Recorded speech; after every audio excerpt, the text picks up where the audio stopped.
হরে কৃষ্ণা। আজকে 22শে জুন জগন্নাথ দেবের স্নান যাত্রা, জগন্নাথ দেবের প্রাকট্য উৎসব। তো যারা আমার ভিডিও দেখেন তারা জানেন যে আমি জগন্নাথ মন্দিরে থাকি। তো আজকে আমাদের মন্দিরে বিশেষ অনুষ্ঠান আছে। তো এখন বাজেই ভোর 4:20 এরকম। তো এখন আমরা সবাই আসছি মঙ্গল আরতিতে। তো দেখা যাক সারাদিনটা কেমন কাটে, আর কি অনুষ্ঠান কেমন কি হয়, ভিডিওগুলো শেয়ার করবো আপনাদের সাথে। হরে কৃষ্ণা।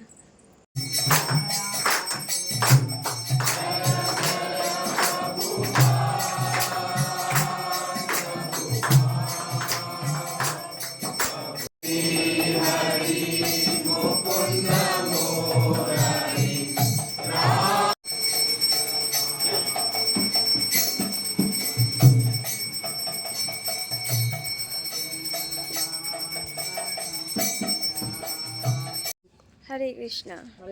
মঙ্গল আরতির পরে আমরা এখন এই ছাদে এসেছি, জব করব। এখন জবের টাইম। আর এই যে আমার প্রভু অলরেডি জব করছেন। হরে কৃষ্ণ হরে কৃষ্ণ কৃষ্ণ। আজকে তো জগন্নাথ দেবের স্নান যাত্রা, আজকে সেবা আছে প্রচুর।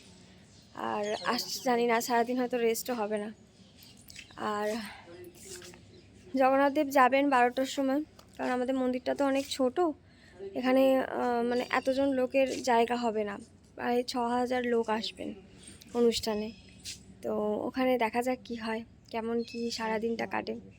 হরে কৃষ্ণা। আর জগন্নাথ বলদেব সুভদ্রা মহারানীকে দর্শন করুন। আজকে এত সুন্দর লাগছে জগন্নাথকে, খুব সুন্দর লাগছে।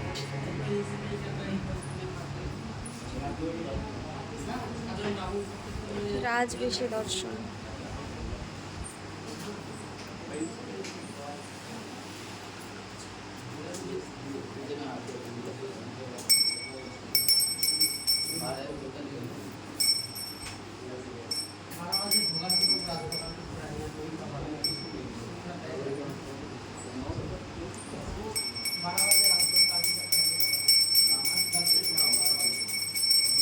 এখন ভোগ লাগবে জগন্নাথের।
হরে কৃষ্ণা। তো জগন্নাথ চলে গেছে, এখন আমরা যাচ্ছি হেঁটে হেঁটে, আমি প্রভুজি আরও ভক্তরা আছে পিছনে। এটা কাছেই, আমাদের বাড়ির কাছেই, ওই 5-7 মিনিট হাঁটতে হয় এরকম আর কি। তো আজকের ভিডিওটা এই পর্যন্তই ছিল। কেমন লাগলো অবশ্যই জানাবেন ভিডিওটা, আর ভালো লাগলে শেয়ার করুন, লাইক করুন, কমেন্ট করুন। এরপর আসছে রথযাত্রা, সবাই চেষ্টা করবেন জগন্নাথের রথযাত্রা সেলিব্রেট করার। আর জগন্নাথ এখন কয়েকদিন দর্শন দেবেন না, জগন্নাথ এখন কয়েকদিন অসুস্থ লীলা করবেন। তো আজকে অনেক দিনের জন্য দর্শন বন্ধ। আজকে জগন্নাথকে এত সুন্দর লাগছিল, মানে আমি জাস্ট চোখ ফেরাতেই পারছি না, এত সুন্দর লাগছে। আমি সত্যি যখন এই মন্দির থেকে অন্য কোথাও চলে যাব না, আমি জগন্নাথকে খুব মিস করব, খুব মিস করবো। আমি এখানে কাউকে ভালোবাসি আর না বাসি, জগন্নাথকে খুব ভালোবেসে ফেলেছি। যাই হোক, ভিডিওটা কেমন লাগলো জানাবেন। হরে কৃষ্ণা।